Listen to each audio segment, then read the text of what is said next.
Nama saya Ria Hartoko, NPM 1941321 akan menjelaskan tugas UAS Lab Manajemen Keuangan. Ini adalah contoh-contoh transaksi yang saya buat untuk CVPBS. Ini adalah penyesuaiannya. Berikutnya adalah ini neraca saldo awal pada per 1 Mei 2019. Dan ini Excel toolsnya saya ambil contoh dari sebuah YouTube yang bernama Tita Palupi. Kemudian ini adalah daftar akunnya.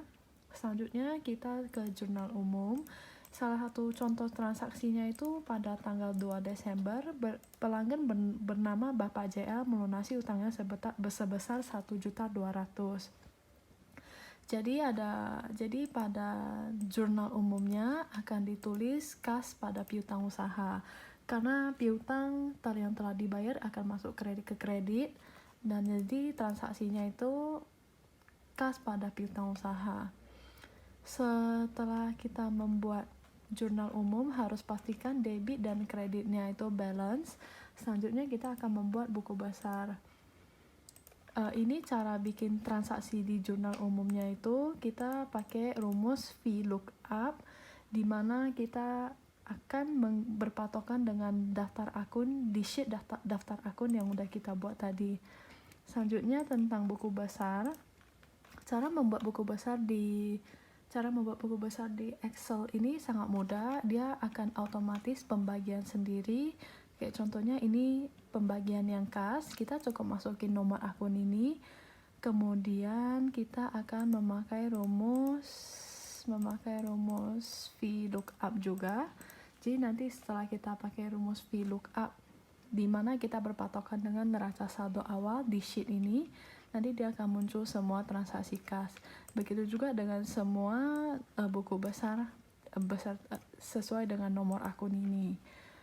Ini ada pembagian buku besar aset lancar, aset tetap, utang lancar, modal, pendapatan, beban, dan beban. Nah, salah satu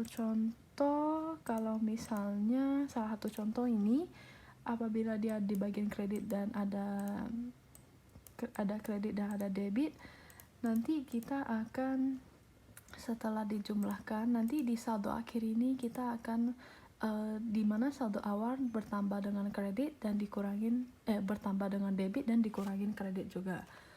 Nah, setelah kita sudah membuat semua buku besar, akan ke neraca saldo. Ini adalah neraca saldonya. Sama, kita akan copy dari saldo akhir yang ada di buku besar ini.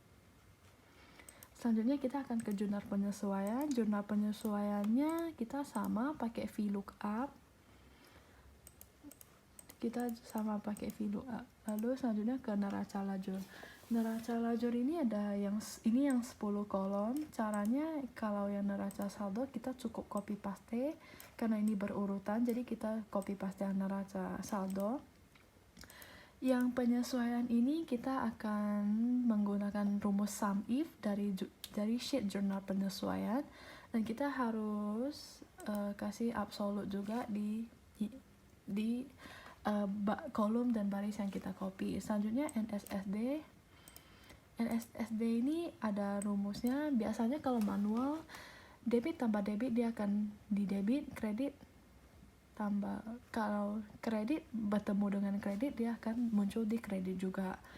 Nah, misalnya ada sebuah contoh, kalau debit bertemu dengan kredit di neraca saldo setelah disesuaikan bakal di mana, itu akan bergantung kepada di mana posisi mana yang lebih besar, debit yang lebih besar atau kredit yang lebih besar. Nah, laporan laba rugi ini kita juga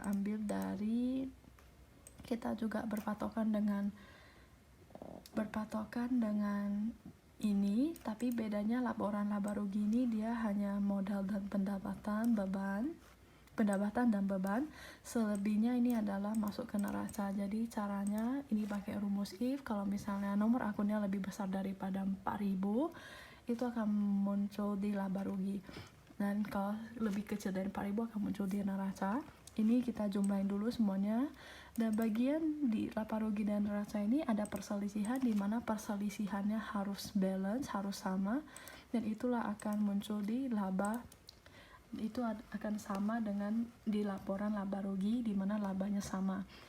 Selanjutnya ini juga pakai rumus VLOOKUP. Selanjutnya juga sama perubahan modal beserta juga neraca.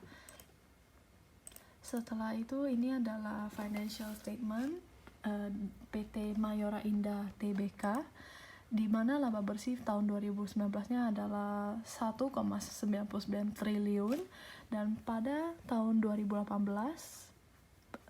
laba bersihnya adalah 1,72 triliun. Ini adalah rasio-rasionya, ini adalah penjelasannya. Ini adalah time value of money, di mana saya mengambil contoh yang Bank BCA. Misalnya Anda tabung di bawah 2 miliar dan kita tabung 1 tahun, itu akan dapatkan bunga sebesar 3,95. Ini salah satu contoh. Misalnya Angelina akan menaruh deposito sebesar 500 juta di Bank BCA selama setahun. Berapakah jumlah uang Angelina pada 1 tahun ke depan yang akan dia terima? Nih, kita tabung 1 tahun dan di bawah 2 miliar akan mendapatkan 3,95. Rumusnya adalah future value, dan inilah yang akan diterima Angelina di mana 1 tahun ke depan nanti.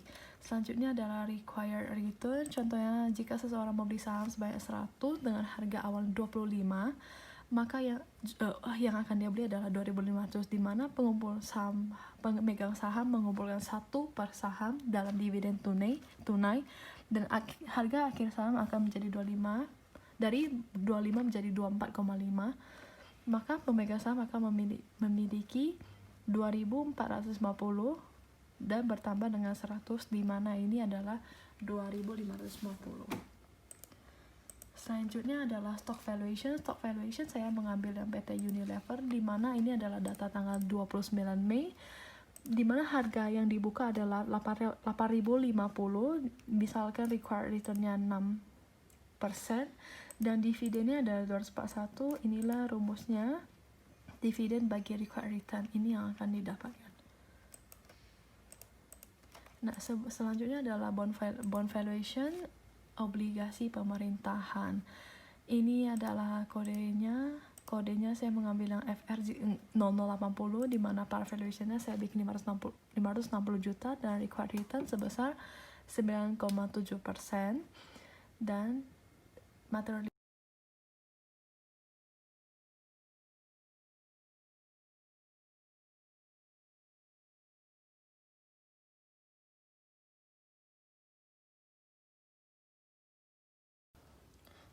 Selanjutnya adalah tentang millennial investing, di mana kali ini akan menjelaskan tentang reksadana. Reksadana diartikan sebagai wadah yang dipergunakan untuk menghimpun dana dari masyarakat modal untuk selanjutnya diinvestasikan kepada portofolio efek oleh manajer investasi. Keuntungan kita melakukan investasi di reksadana adalah walaupun pemodal tidak memiliki dana yang cukup besar untuk investasi, maka dengan reksadana akan terkumpul dana jumlah yang besar sehingga akan memudahkan diverifikasi untuk instrumen yang baik di pasar modal maupun di pasar uang.